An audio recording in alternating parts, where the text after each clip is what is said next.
రాప్తాడ్లో జరిగే సిద్ధం సభ ద్వారా సీఎం జగన్ రాష్ట్ర ప్రజలకు ఒక సందేశం ఇవ్వనున్నారని మంత్రి పెద్దిరెడ్డి రామచంద్రారెడ్డి అన్నారు. అనంతపురం జిల్లా రాప్తాడ్లో రేపు జరగనున్న సిద్ధం సభకు సంబంధించిన ఏర్పాట్లను ఆయన పరిశీలించారు.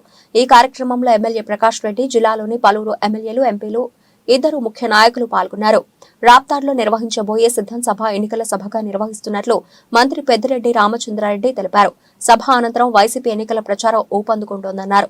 రాష్ట్ర ప్రజలందరూ వైసీపీ పట్ల ఆకర్షితులవుతారని అన్నారు. ఈ సభతో రాష్ట్రంలో 3 సిద్ధం సభలు పూర్తవుతాయన్నారు. త్వరలో పల్నాడులో మరో సభ నిర్వహణ ఉంటుందని, గత ఎన్నికల కంటే అత్యధిక స్థానాలు సాధించేందుకు ఈ సభ ఊతమిస్తుందని అభిప్రాయపడ్డారు. 7 పార్లమెంటు నియోజకవర్గాల నుండి వైసీపీ శ్రేణులు ఈ సభలో పాల్గొంటున్నారని వివరించారు. దెందులూరు సభ చూస్తే కోస్తా ప్రాంతంలో వైసీపీ బలం తెలుస్తుందని, ఇప్పుడు రాయలసీమలో జరిగే సభ ద్వారా తమ సత్తా ఏంటో తెలుస్తుందన్నారు.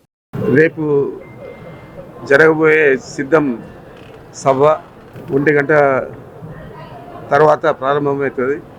ఈ సభలో ప్రధానంగా మన ప్రీతం నాయకుడు ముఖ్యమంత్రి జగన్మోహన్ రెడ్డి గారు ఒక రాష్ట్ర ప్రజలకంతా కూడా ఒక సందేశాన్ని ఇస్తాడు. ఇది అతి పెద్ద ఎన్నికల సభగా నిర్వహించబడతా ఉంది.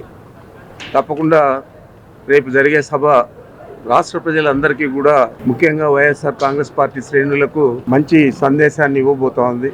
ఇది జరిగిన తర్వాత రాష్ట్రంలో వైఎస్ఆర్ కాంగ్రెస్ పార్టీ ఎన్నికలు ఊపందుకొని ప్రజల ముందుకు పోయే పరిస్థితి ఉంటుంది. అంచేత ఈ సభను ప్రతిష్టాత్మకంగా తీసుకొని నిర్వహిస్తూ ఉన్నాం. ఇది చాలా పెద్ద విజయం అవుతుందని చెప్పి మా అంచనాలు. తప్పకుండా మా అంచనాలకు తగినట్లే విజయవంతమవుతుందని చెప్పి తెలియజేస్తా ఉన్నాను. ఈ సభ జరిగిన తర్వాత ఎన్నికల శంఖారావం పూరించినట్లే వైఎస్ఆర్ కాంగ్రెస్ పార్టీ భావిస్తా ఉన్నాం. తప్పకుండా రాబోయే 40 రోజుల లోపల జరిగే ఎన్నికలకు వైఎస్ఆర్ కాంగ్రెస్ పార్టీ శ్రేణులు పూర్తిగా సన్నద్ధమై ఈ ఎన్నికల నిర్వహణకు ఊపందుకుంటుంది. ఉత్తేజాన్ని ఇచ్చేదే కాకుండా మా అంచనాలు కూడా ఎక్కువగా ఈ రాష్ట్ర ప్రజలందరూ కూడా ఆకర్షితులవుతారని భావిస్తూ ఉన్నాం.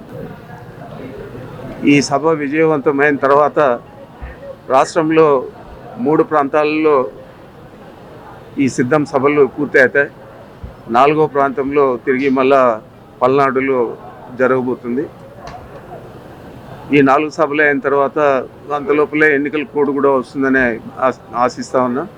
ఎన్నికల కోడ్ వచ్చిన తర్వాత ఇక ఈ ఉత్తేజాన్ని ఎన్నికల దాకా తీసుకుపోయే విధంగా వైఎస్ఆర్ కాంగ్రెస్ పార్టీ నాయకులు, వైఎస్ఆర్ కాంగ్రెస్ పార్టీ కార్యకర్తలు, శ్రేణులందరూ కూడా పనిచేస్తారు.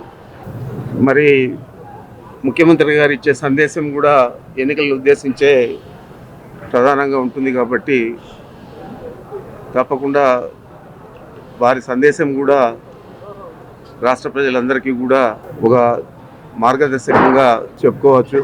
వివిధ హోదాల్లో పార్టీలో పనిచేస్తా ఉన్న నాయకులు అందరూ కూడా దీంట్లో పాలు పంచుకుంటారని చెప్పి మీ అందరికీ కూడా తెలియజేస్తున్నాను.